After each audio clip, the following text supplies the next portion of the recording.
여러분 반갑습니다. 네, 우리 먼저 같이 말씀 함께 보도록 하겠습니다.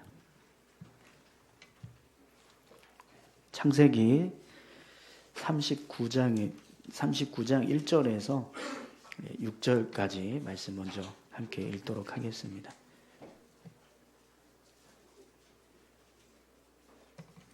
창세기 39장 1절에서 6절까지 말씀입니다. 우리 같이 한 목소리로 천천히 읽도록 하겠습니다.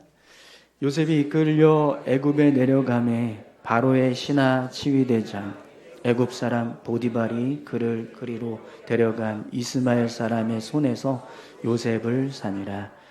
여호와께서 요셉과 함께 하심으로 그가 형통한 자가 되어 그의 주인 애굽 사람의 집에 있으니 그의 주인이 여호와께서 그와 함께 하심을 보며 또 여호와께서 그의 범사에 형통하게 하심을 보았더라. 요셉이 그의 주인에게 은혜를 입어 섬김에 그가 요셉을 가정 총무로 삼고 자기 소유를 다 그의 손에 위탁하니 그가 요셉에게 자기의 집과 그의 모든 소유물을 주관하게 한 때부터 여호와께서 요셉을 위하여 그 애굽 사람의 집에 복을 내리심으로 여호와의 복이 그의 집과 밭에 있는 모든 소유에 미친지라. 주인이 그의 소유를 다 요셉의 손에 위탁하고 자기가 먹는 음식 외에는 간섭하지 아니하였더라. 요셉은 용모가 빼어나고 아름다웠더라. 아멘. 네, 우리 다시 한번 여러분 옆에 계신 분들 좀 한번 이렇게 쭉 보시겠어요? 네. 네, 오늘 온 교회 성도들이 다 같이 함께 주일학교부터 우리 작년부까지 함께 모여서 예배 드리는데요. 보시기에 좋으시죠? 네, 보기 좋습니다, 정말. 네, 네. 성경을 보면 하나님이 기뻐하시는 어떤 이제 모습들을 표현할 때 보시기에 좋았다, 네, 이렇게 말씀하시는 것을 우리가 보게 돼요. 아마 이 모습, 지금 우리가 예배드리고 있는 이 모습도 하나님께서 보시기에 좋았더라, 네, 이렇게 말씀하실 거라고 믿습니다. 네, 우리 그런 의미에서 옆에 계신 분들과 이렇게 인사하겠습니다. 보기 좋습니다. 네, 네, 할렐루야. 네. 여러분 요즘 어디를 가든지 CCTV가 이렇게 설치되어 있는 걸 흔하게 볼 수 있습니다. 네, 저희 교회 이제 골목만 봐도 CCTV가 몇 대 이렇게 설치되어 있거든요. 근데 어떤 CCTV는 성능이 너무 좋아서 이렇게 사람의 동선을 따라가면서 촬영을 해요. 그래서 이렇게 저를 보고 있다가 제가 그 CCTV를 이렇게 딱 지나쳐가면 카메라가 쓱 돌아가지고 뒷모습을 촬영하는 거예요. 네. 그래서 한 번은 제가 이렇게 어떻게 하나 보려고 저를 딱 비추길래 이렇게 가다가 중간에 섰어요. 이렇게 위에. 그러니까 어떻게 하나 봤더니 이렇게 카메라를 쓱 돌리더라고요. 근데 없으니까 다시 이렇게 뒤로 돌리는 거예요. 그래서 이렇게 방향을 막 찾는 거, 사람을 찾는 모습을 본 적이 있었는데, 요즘 그렇게 CCTV들이요 너무 좋아져가지고 어딜 가든지 이렇게 우리가 이렇게 막 촬영을 당합니다. 근데 예전에는 동네 아주머니들이 CCTV 역할을 했던 거 아세요? 네. 누구 아들이 지금 뭐 하고 있더라. 이게 엄마한테 들어가서 엄마가 너 뭐 했어? 뭐 이러면서 막 혼나기도 하고, 우리 일거수일투족을 다 알고 계시는 그런 부모님의 모습을 경험한 적도 있었습니다. 근데 뭐 지금은 이제 그런 일들을 이 CCTV가 다 이제 감당하게 되는 것을 보게 돼요. 그래서 우리가 어디를 가든지 이 CCTV를 항상 좀 주의하고 행동도 조심해야 하게 되는 이제 그런 모습들을 경험하게 됩니다. 근데 여러분, 아무리 CCTV가 좋아도 사각지대가 있습니다. 이 CCTV가 이제 촬영하지 못하는 공간을 이제 사각지대라고 하는데, 참 이렇게 성능이 좋아져도 사각지대는 항상 있더라고요. 그래서 그걸 없애려고 카메라를 더 많이 설치하는 이제 그런 상황이 돼버리는데, 그러더라도 항상 이제 사각지대는 나오는 겁니다. 또 CCTV는 우리가 정체를 감추려고 하면 감출 수 있는 방법이 있습니다. 그러니까 CCTV가 우리랑 이렇게 촬영하고 있어도 우리가 의도적으로 나를 감춰야겠다 이렇게 하면 정말 이렇게 감춰져요. 그래서 누가 누군지 모르는 그런 상황들을 이제 보게 돼요. 그래서 CCTV가 아무리 좋아져도 빠져나갈 구멍은 있더라. 이걸 이제 경험하게 되는데, 근데 여러분, 우리가 삶을 살아가면서 우리를 완벽하게 지켜보고 있고 또 우리의 삶을 한순간도 놓치지 않고 있는 CCTV가 하나 더 있습니다. 그게 뭘까요? 하나님의 시선입니다.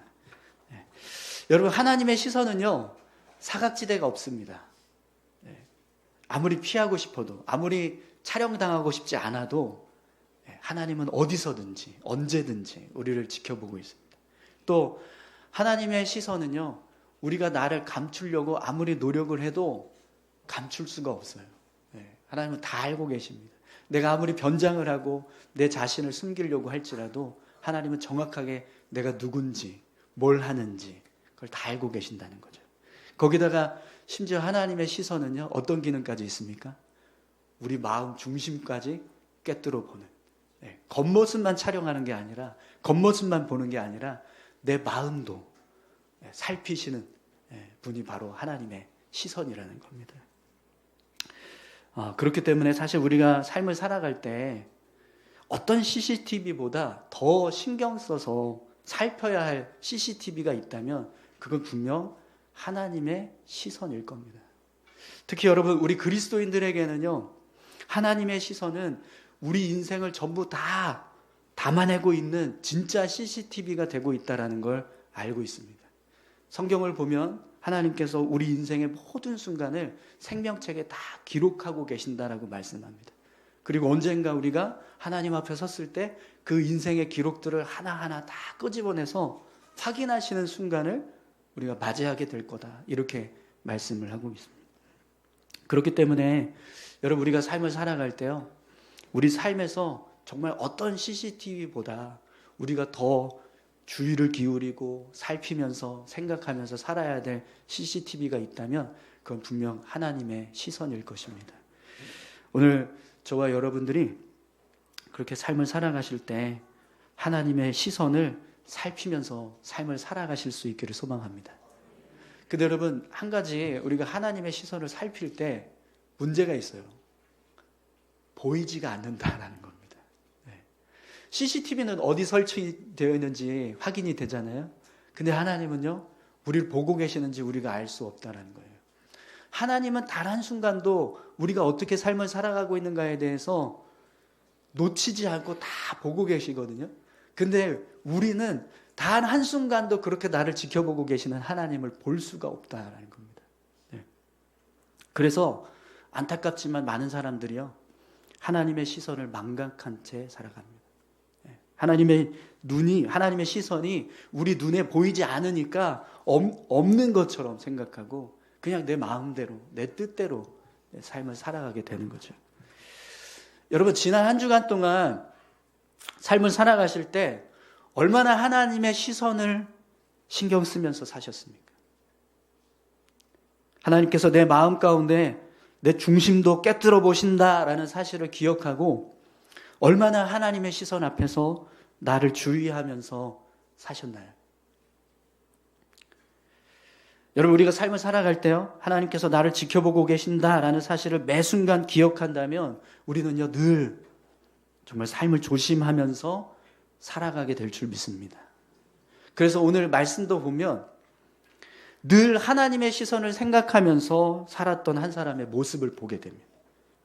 오늘 말씀에 나오는 요셉은요, 항상 하나님의 시선을 기억하고 자신의 삶이 하나님 앞에서 하나하나 기록되고 있다는 사실을 생각하면서 살았어요.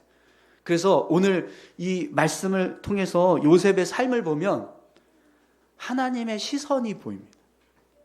우리 눈에 하나님의 시선이 보이지 않지만 요셉이 살아가고 있는 삶의 모습을 보면 하나님의 시선이 이렇구나, 이게 보여지는 거죠.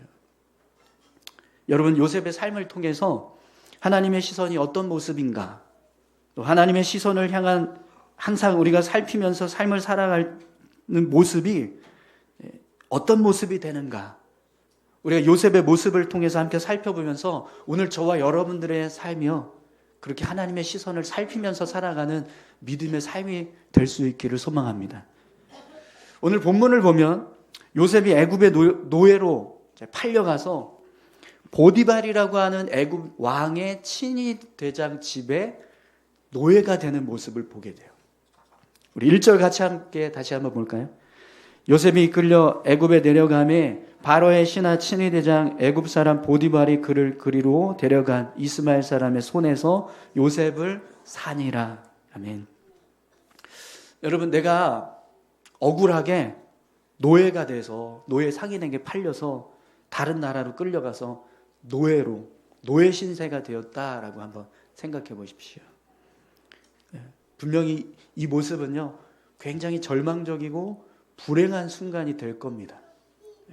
그런데 오늘 말씀을 보시면 요셉의 삶은요, 요셉이 겪고 있는 그런 절망적인 어떤 상황의 모습보다 전혀 다른 형통한 자가 되고 있다라고 하는 말씀으로 요셉의 삶을 기록하고 있어요.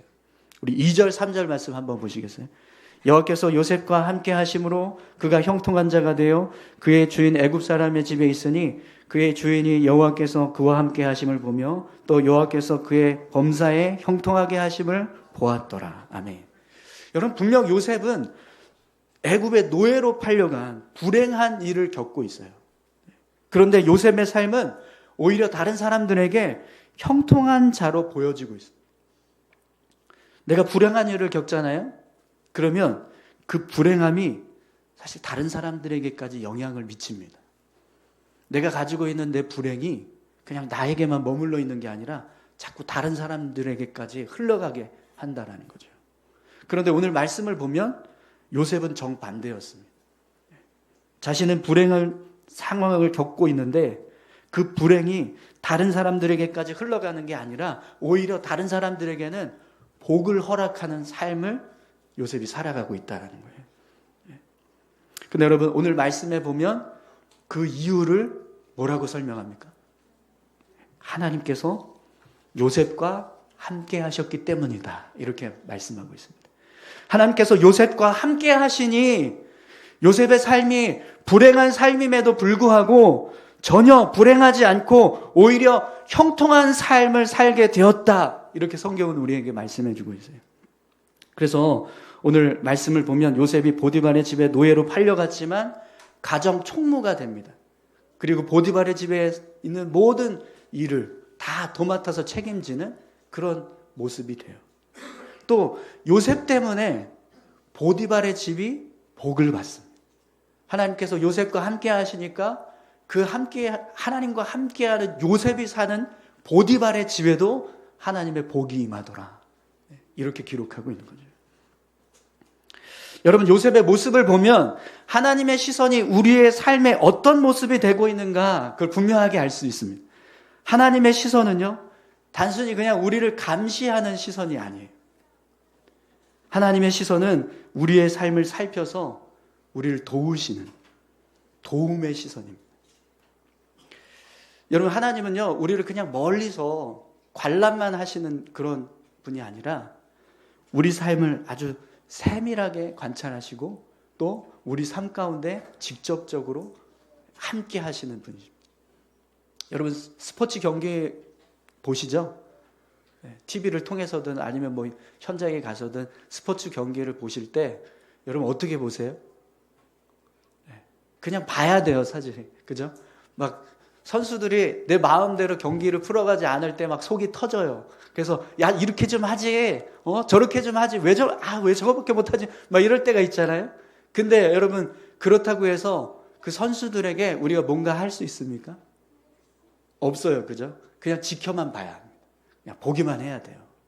근데요, 하나님은 그렇지 않다라는 겁니다.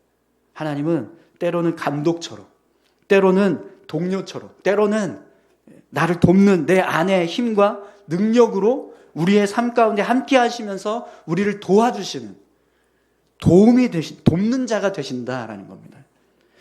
여러분, 하나님께서 우리의 삶을 일거수일투족을 다 보고 계신다. 우리 마음 중심까지 하나님이 꿰뚫어 보고 계신다. 이 말씀이 때로 우리에게 굉장히 부담이 되고 불편한 어떤 모습처럼 느껴질 수도 있습니다. 근데 여러분, 하나님께서 그렇게 우리를 살펴주시지 않는다면 우리가 뭐가 필요한지, 뭐가 부족한지, 어떤 도움이 있어야 하는지 하나님 모르실 거예요. 하나님께서 나에 대해서 모르는 것이 있다고 한번 생각해 보십시오. 내가 지금 겪고 있는 상황에 대해서 하나님이 제대로 살피고 계시지 않는다. 그럼 여러분, 하나님이 나를 제대로 도와주실 수 있을까요? 없습니다. 네. 누가복음 12장 7절 말씀입니다. 너희에게는 심지어 머리털까지도 다 세신 바 되었나니 두려워하지 말라. 너희는 많은 참새보다 더 귀하니라. 아멘. 하나님은 우리보다 우리를 더 잘 아십니다. 우리는 우리 머리카락 하나도 몇 개인지 모르는데 하나님 우리 머리카락이 몇 개인지까지 다 아시는 분이시라는 거예요. 그 정도로 우리를 너무나 잘 알고 계시는 분이라는 거죠. 그래서 우리를 향해서 하나님이 뭐라고 말씀하세요? 두려워하지 말라. 두려워하지 말라. 왜요? 나의 모든 걸 너무나 잘 알고 계시는 그 하나님께서 나에게 도움이 되시기 때문에요. 그래서 우리를 향해서 두려워하지 말라라고 말씀하십니다. 여러분, 오늘 말씀도 보면 요셉도요, 하나님께서 함께 하시니까, 요셉의 삶을 그렇게 하나님께서 지켜주시고 살펴보고 계시니까 그가 절망적인 상황 속에서도 형통한 자로 살아가는 모습을 보게 됩니다. 여러분, 하나님의 시선은요, 우리의 삶을 살피시고 도우시는 도움의 시선이 되는 줄 믿습니다. 하나님은 우리를 그냥 보고만 계시는 분이 아니라 우리 삶을 살피셔서 우리에게 필요한 것이 무엇인가, 우리에게 있어야 할 것이 무엇인가, 그걸 정확하게 아시고 채우시고 부으시는 우리 삶의 힘과 능력이 되는 줄 믿습니다. 그래서 여러분, 성경은 우리에게 이렇게 말씀합니다. 잠언 3장 5절에서 6절 말씀입니다. 너는 마음을 다하여 여호와를 신뢰하고 내 명철을 의지하지 말라. 너는 범사에 그를 인정하라. 그리하면 내 길을 지도하시리라. 사랑하는 성도 여러분, 오늘 저와 여러분들이요, 하나님께서 내 삶을 지켜보고 계신다. 나를 살피고 계신다. 이걸 기억하시고 그 하나님을 인정하면서 삶을 살아가실 수 있기를 소망합니다. 우리가 범사에 하나님을 인정하고 하나님의 시선을 기억하면서 삶을 살아갈 때 우리의 삶에 하나님은요, 돕는 자가 되실 줄 믿습니다. 오늘 저와 여러분들 모두가 그렇게 하나님의 시선이 우리를 도우시는 도움의 시선이라는 것을 믿고 그 하나님의 시선을 신경 쓰며 살아가시는 믿음의 삶이 되실 수 있기를 축원합니다. 또 여러분, 오늘 말씀을 보면 하나님의 시선이 우리의 삶을 그냥 이렇게 살피셔서 도우시는 시선만이 아니라 또 다른 역할을 하는 것을 보게 됩니다. 오늘 말씀 우리가 읽었던 6절 이후부터 여러분 어떤 상황이 벌어지죠? 보디발의 아내가 요셉을 유혹하는 일이 벌어져요. 6절을 보면 요셉의 용모가 빼어나고 아름다웠다 이렇게 말씀합니다. 그러니까 한마디로 무슨 뜻이죠? 잘생겼다는 거예요. 요셉이. 네, 잘생겼어요. 네. 젊은 청년이 일찍부터 가정 총무가 되고 집안일도 잘 관리하고 있고 거기다가 잘생기고 막 혈기왕성하니까 그 모습이 얼마나 매력적으로 보였겠습니까? 네. 그래서 보디발의 아내가 요셉을 유혹하기 시작하는 거예요. 7절을 보면 이렇게 말씀합니다. 그 후에 그의 주인의 아내가 요셉에게 눈짓하다가 동침하기를 청하니, 보디발의 아내가요 막 눈짓을 해요. 막 이렇게 눈짓을 합니다. 네. 그러면서 나랑 사귈래? 나랑 연애할래? 막 이렇게 꼬시는 거예요. 네. 근데 여러분, 요셉의 모습을 보시면 보디발의 아내가 요셉을 유혹할 때 어떻게 해요? 8절 9절 말씀입니다. 요셉이 거절하며 자기 주인의 아내에게 이르되 내 주인이 집안의 모든 소유를 간섭하지 아니하고 다 내 손에 위탁하였으니 이 집에는 나보다 큰 이가 없으며 주인이 아무것도 내게 금하지 아니하였어도 금한 것은 당신뿐이니 당신은 그의 아내임이라. 그런즉 내가 어찌 그 큰 악을 행하여 하나님께 죄를 지으리이까. 아멘. 요셉은요, 자기 위치를 정확하게 알고 있었습니다. 내가 아무리 이 집의 가정 총무가 되고 또 모든 것을 주관하는 사람이 되고 있다 하지만 주인이 나에게 한 가지 금한 것이 있는데 바로 주인의 아내인 당신입니다. 당신은 내가 함부로 대할 수 있는 사람이 아닙니다. 이렇게 말합니다. 여러분, 분명 요셉은요, 자신이 지켜야 할 선을 잘 알고 있었습니다. 내가 그 선을 넘어가면 안 된다. 이걸 분명하게 알았어요. 특히 이 선은 사람이 보든지 보지 않든지 항상 넘어가면 안 되는, 지켜야 하는 선이다. 이걸 분명하게 알았어요. 그래서 요셉이요, 사람이 보면 안 넘어가고 사람이 보지 않으면 넘어가고 그렇게 하지 않고 항상 넘어가지 않았어요. 근데 여러분, 오늘 말씀을 보니까요, 요셉이 그렇게 자신의 선을 지킬 수 있었던 이유를 무엇 때문이라고 말씀하고 있어요? 그런즉 내가 어찌 이 큰 악을 행하여 하나님께 죄를 지으리까? 하나님의 시선 때문에, 하나님께서 나를 지켜보고 계신다라는 것 때문에 아무리 사람들 몰래 나를 유혹한다라고 할지라도 나는 절대로 넘어가지 않겠다. 그게 이유였다라는 겁니다. 여러분, 요셉의 모습을 보면 하나님의 시선이 우리 삶에 어떤 역할을 하고 있는가 그걸 알게 돼요. 여러분, 하나님의 시선은요, 우리 삶의 기준입니다. 내가 어떻게 행동해야 하는가, 이것을 결정하는 기준이 하나님의 시선이 되고 있다는 거예요. 여러분, 오늘 저와 여러분들의 삶이요, 하나님의 시선이 기준이 되었으면 좋겠습니다. 하나님께서 나를 지켜보고 계시는데 내가 어떻게 그런 행동을 할 수 있겠는가, 이것이 우리 삶의 기준이 될 때 우리는요, 하나님이 기뻐하시는 모습으로 믿음의 삶을 살아가게 될 줄 믿습니다. 자, 그런데 오늘 말씀을 보니까 보디발의 아내도요, 아주 집요하게 요셉을 유혹합니다. 10절을 보면 여인이 날마다 요셉에게 청하였으나 요셉이 듣지 아니하여 동침하지 아니할 뿐더러 함께 있지도 아니하니라, 이렇게 말씀하고 있어요. 보디발의 아내가 매일 요셉을 유혹했다는 거예요. 매일. 그런데도 요셉은요, 넘어가지 않습니다. 그리고 심지어 요셉은 이 보디발의 아내와 함께 하려고 하지도 않았다, 이렇게 말씀합니다. 여러분, 왜 요셉이 이렇게 행동했죠? 하나님의 시선 때문이었습니다. 하나님께서 자신을 지켜보고 계신다, 이 사실을 기억했기 때문입니다. 근데요, 오늘 말씀을 보면 진짜 큰 위기가 닥쳤어요, 요셉에게. 한 번은 요셉이 일을 하려고 집안에 들어갔는데 집안에 아무도 사람이 없는 거예요. 누구만 있어요? 보디발의 아내만 남았어요. 여러분, 왜 집안에 보디발의 아내만 있었을까요? 성경에서는 자세하게 기록하고 있지 않지만 분명히 이 보디발의 아내가 요셉을 유혹하려고 집안에 있는 모든 사람들 다 밖으로 나가서 일하게 했을 거예요. 그죠? 그래 놓고 12절을 보니까 이 여인이 어떻게 합니까? 요셉의 옷을 붙잡고 유혹했다라고 말씀합니다. 그러니까 전에는 그냥 눈짓만 하는 거예요, 이렇게. 매일같이 그냥 몰래 사람들 몰래. 근데 오늘은 옷을 붙잡습니다. 몸을 붙잡아요. 그리고 함께 동침하자, 이렇게 얘기하는 거예요. 여러분, 누가 나에게 이런 식으로 막 계속해서 나를 유혹한다면 여러분 어떻게 하시겠어요? 제가 얼마 전에 유튜브를 하나 이렇게 봤는데 사설 탐정이 하루 일과를 이렇게 촬영한 내용이더라고요.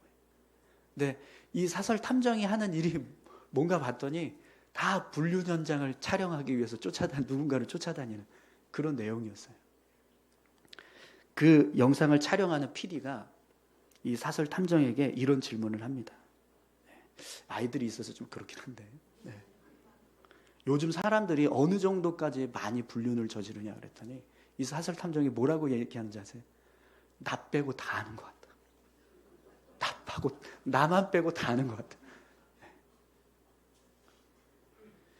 사설 탐정에게 들어오는 모든 의뢰의 99%가 다 불륜 현장을 좀 찾아달라고 배우자들이 부탁하는 그런 내용들이었다. 이 영상을 보는데요, 얼마나 사람들의 인식이 악해졌는가 그게 느껴졌어요. 여러분, 오늘 이 본문의 상황을 볼 때 요셉이 만약에 하나님의 시선을 기억하지 못했다면 어떻게 됐을까요? 요셉도 얼마든지 이 여인의 유혹에 넘어갔을 겁니다.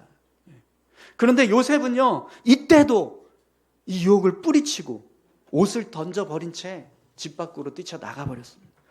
왜 그렇게 행동했을까요? 그 순간에도 하나님의 시선이 기억됐다는 거예요. 하나님께서 지금 나를 지켜보고 계신다.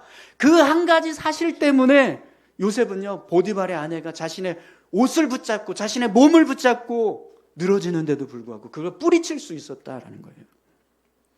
여러분, 하나님께서 나의 삶을 살피고 계신다라고 하는 이 믿음을 가진 사람은요, 자신의 삶을 하나님 앞에서 어떻게 행동할 것인가 이걸 늘 생각하면서 살게 될 겁니다.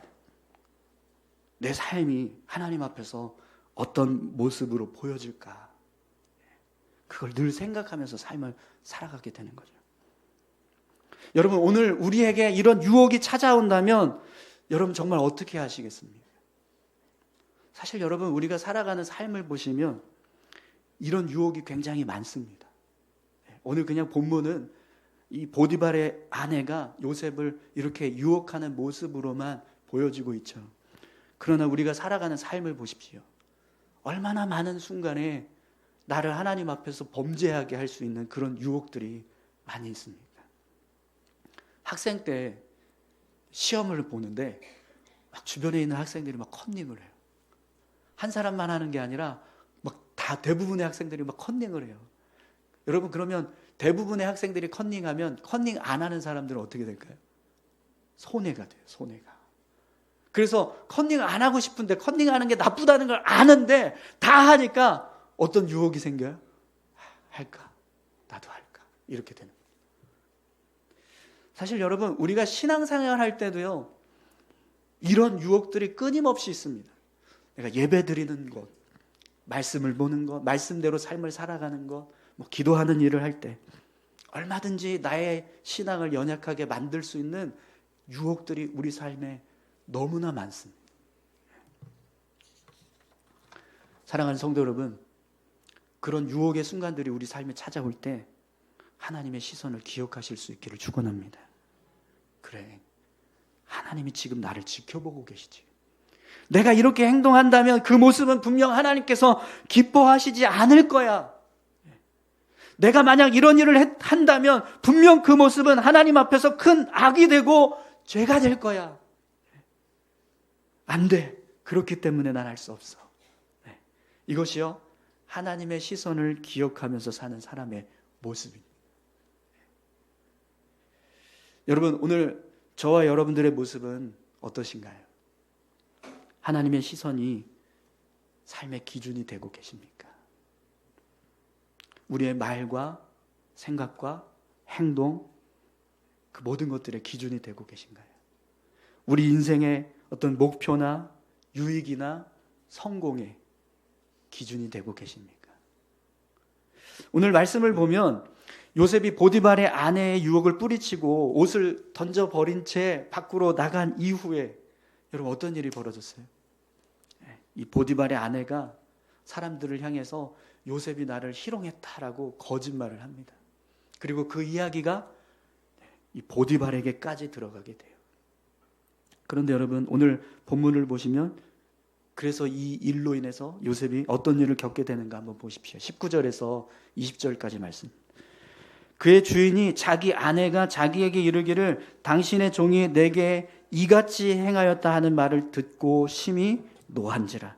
이에 요셉의 주인이 그를 잡아 옥에 가두니 그 옥은 왕의 제수를 가두는 곳이었더라.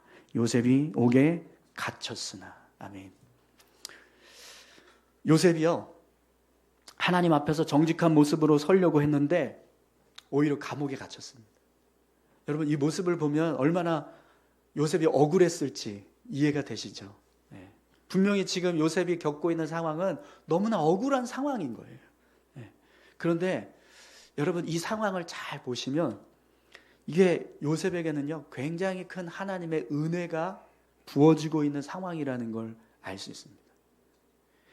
당시의 노예는요 그냥 소유예요, 소유. 네. 거기다가 애굽의 왕 친위 대장 보디발, 이 사람은 군인이잖아요. 그러니까 얼마든지 사람을 죽이고 살리는 것에 대한 그런 능력이 있는 사람, 경험이 있는 사람이었다는 거예요. 그런데도 불구하고 그가 자기 아내를 희롱했다라고 하는 이 노예의 이야기를 들었을 때 그를 어떻게 해요? 그냥 감옥에 가둡니다. 이건 정상적인 방법이 아닌 거예요. 네. 진짜 내가 이 사람의 주인이고 내 노예가 정말 이런 악한 일을 했다라는 것이 내가 들었다면 사실은 요셉을 향해서 보디발은요 죽도록 매를 때리던가 아니면 죽이던가 둘 중에 하나를 해야 할 겁니다. 그런데 요셉은 그냥 감옥에 갇힙니다. 매를 맞은 것도 아니고 그렇다고 죽을 만큼 어떤 불구가 된 것도 아니고 그냥 감옥에 갇혔어요. 그리고 그의 삶을 보면 여전히 요셉의 삶에는 형통함이 있습니다. 그래서 감옥에 갇혔는데도 불구하고 또 감옥에 가서도 간수장에게 은혜를 입어서 감옥 안에 있는 모든 죄수들을 관리하는 역할을 요셉이 감당하게 돼요. 여러분 23절 말씀을 한번 같이 읽어보시겠어요? 23절 우리 한번 한 목소리로 함께 읽어보겠습니다. 간수장은 그의 손에 맡긴 것을 무엇이든지 살펴보지 아니하였으니 이는 여호와께서 요셉과 함께 하심이라. 여호와께서 그를 범사에 형통하게 하셨더라. 아멘. 네. 말씀을 보니까 하나님께서 요셉과 함께 하셨다. 하나님께서 그를 범사에 형통하게 하셨다. 이렇게 말씀하고 있습니다. 그러면 여러분 왜 하나님께서 요셉에게 범사에 형통함을 허락하셨을까요? 요셉이 하나님의 시선을 기억하고 하나님 앞에서 정직하게 살아갔기 때문입니다. 여러분 만약 요셉이요 하나님의 시선을 기억하지 못하고 보디발의 아내의 유혹을 뿌리치지 않았다면 어떻게 되었을까요? 그래도 하나님께서 요셉의 삶에 범사에 형통케 하시는 은혜를 허락해 주셨을까요? 만약 요셉이 하나님의 시선을 무시하고 함부로 보디발의 아내와 불륜을 저질렀다면 분명 하나님은 요셉의 삶에 더 이상 형통함의 은혜를 허락하시지 않았을 거예요. 그러나 여러분 요셉은요 억울한 누명을 쓰고 감옥에 갇히는 한이 있다 할지라도 내가 하나님 앞에서 내 삶을 정직하게 살아가겠다. 이 모습으로 섰어요. 그래서 그 모습 때문에 하나님이 여전히 요셉의 삶을 형통하게 하셨던 겁니다. 여러분 왜 우리가 하나님의 시선을 기억하며 살아야 될까요? 하나님께서 우리의 삶을 살피신다라는 건 결국 하나님께서 우리를 심판하신다라는 것. 시편 119편 1절에서 2절 말씀입니다. 행위가 온전하여 여호와의 율법을 따라 행하는 자들은 복이 있으며 여호와의 증거들을 지키고 전심으로 여호와를 구하는 자는 복이 있도다. 아멘. 하나님께서 하나님의 시선을 기억하고 하나님 앞에서 정직하게 살아가려고 하는 사람에게 복을 주시겠다 이렇게 말씀하고 계세요. 우리가 하나님 앞에서 삶을 살아가고 있다. 이걸 잊지 않고 하나님의 뜻을 따라서 삶을 살아가려고 할 때 그 모습을 하나님께서 보시고 복되게 하신다는 겁니다. 근데 여러분 하나님의 시선은요 반대가 되는 경우도 있습니다. 로마서 2장 6절에서 8절까지 말씀. 하나님께서 각 사람에게 그 행한 대로 보응하시되 참고 선을 행하여 영광과 존귀와 썩지 아니함을 구하는 자에게는 영생으로 하시고 오직 당을 지어 진리를 따르지 아니하고 불의를 따르는 자에게는 진노와 분노로 하시리라. 하나님 우리가 살아가는 모든 삶을 지켜보고 계십니다. 그리고 우리가 행한 대로 갚으세요. 행한 대로 보응하신다라고 말씀하십니다. 그렇기 때문에 하나님의 뜻을 따라서 살아가는 자는 복을 받지만 하나님의 뜻을 거역하면서 살아가는 자는 진노와 분노를 겪게 된다는 거예요. 사랑하는 성도 여러분, 오늘 저와 여러분들의 삶이요, 하나님 앞에서 복이 되는 삶이 되시기를 축원합니다. 우리가 살아가는 모든 순간을 하나님께서 기억하고 살피신다라는 것이 우리에게 기쁨이 되고 감사가 될 수 있었으면 좋겠습니다. 그런데 여러분, 그러기 위해서는요, 우리의 삶이 요셉처럼 아무리 억울한 일을 당한다 할지라도 나는 하나님의 뜻대로 하나님 앞에서 정직하게, 거룩하게, 겸손하게 살겠습니다. 이 고백을 가지고 살아가야 합니다. 그래야 우리의 삶이요, 요셉처럼 하나님께서 은혜 베풀어 주시는 형통한 삶이 될 수 있습니다. 사랑하는 성도 여러분, 하나님의 시선을 삶의 기준으로 삼고 하루하루 하나님 앞에서 믿음의 삶을 살아가실 수 있기를 축원합니다. 여러분, 오늘 우리가 전 세대가 다 모여서 삶을 살아갑니다. 아이들부터 장년부에 이르기까지 우리가 왜 이렇게 함께 모여서 예배할 때 하나님의 시선을 기억해야 할까요? 여러분, 내가 살아가는 모습이요, 우리 아이들이 지켜봅니다. 내가 하는 말, 내가 행동하는 거 하나하나 우리 아이들이 다 배웁니다. 내가 어떻게 살아가느냐에 따라서 결국 우리 아이들도 어떻게 살아가게 될지 그게 결정되는 거죠. 그렇다면 여러분, 전 세대가 모여있는 이 시간, 우리가 가장 중요하게 생각하고 붙들어야 될 믿음의 모습이 있다면 그건 분명 하나님의 시선을 기억하는 것일 겁니다. 오늘 저와 여러분들이 삶을 살아가실 때 하나님의 시선을 기억하고 삶을 살아가셔서 여러분들의 자녀들이 여러분들의 모습을 보면서 하나님을 믿는 자의 모습이 어떤 모습인가, 그것을 드러낼 수 있는 그런 복된 삶이 되실 수 있기를 소망합니다. 분명 하나님의 시선은 우리 눈에 보이지 않습니다. 그러나 단 한순간도 하나님은 우리를 못 보시는 분이 아니세요. 끊임없이 지켜보고 계십니다. 그 사실을 기억하고 하나님 앞에서 정직하게, 겸손하게, 거룩하게 살아가실 수 있기를 소망합니다. 우리 같이 함께 이 시간 기도하길 원합니다.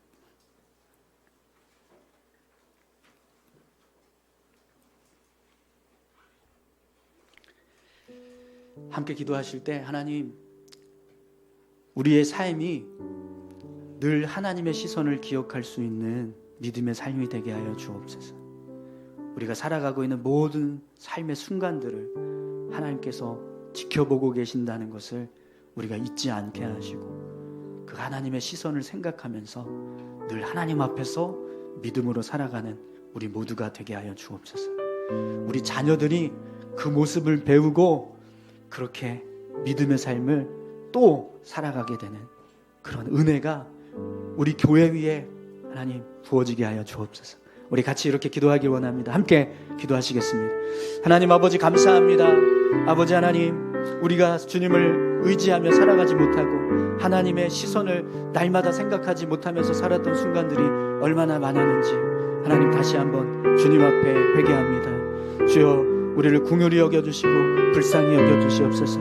다시 한번 주님 앞에 삶을 살아갈 때 하나님께서 나를 지켜보고 계신다는 사실을 기억하게 하시고 하나님, 그 하나님의 시선을 생각하면서 믿음으로 설 수 있도록, 어떤 상황에서도 어떤 순간에서도 하나님 앞에 정직하게 설 수 있도록, 거룩하게 설 수 있도록, 겸손히 설 수 있도록 주님 인도하여 주시옵소서. 오늘 전 세대가 모여서 세대 통합 예배로 하나님 앞에 예배했습니다. 아버지 하나님, 모든 세대가 하나님의 시선을 기억하고 삶을 살아가는 하나님 은혜의 삶이 되기를 소망합니다. 주님 인도해 주십시오. 우리를 붙들어 주십시오. 우리와 함께하여 주시옵소서. 우리의 인생을 주장하여 주시고 주님 구원하여 주시옵소서. 주님 감사합니다. 주님 함께 하실 줄 믿습니다. 하나님 아버지, 감사합니다. 우리가 살아가는 모든 삶을 살피고 계시는 하나님이심을 믿습니다. 그 하나님 앞에 늘 겸손히 서고 정직하게 설 수 있는 저희 모두가 되게 하여 주시옵소서. 때로는 하나님 앞에 참 부끄러운 모습으로 설 때가 있었습니다. 하나님 용서해 주십시오. 그리고 다시 한번 주님 앞에 우리의 믿음을 세워갈 수 있도록 주님 인도하여 주옵소서. 우리의 삶이 우리 자녀들에게 영향을 미칠 수 있습니다. 내가 어떤 모습으로 살아가고 있는가 저들에게 하나님 보여줄 때 저들의 믿음이 세워질 수 있는 그런 믿음의 모습들을 비출 수 있기를 소망합니다. 주님 우리를 인도해 주시고 함께하여 주옵소서. 감사드리며 예수님 귀하신 이름으로 기도합니다. 아멘.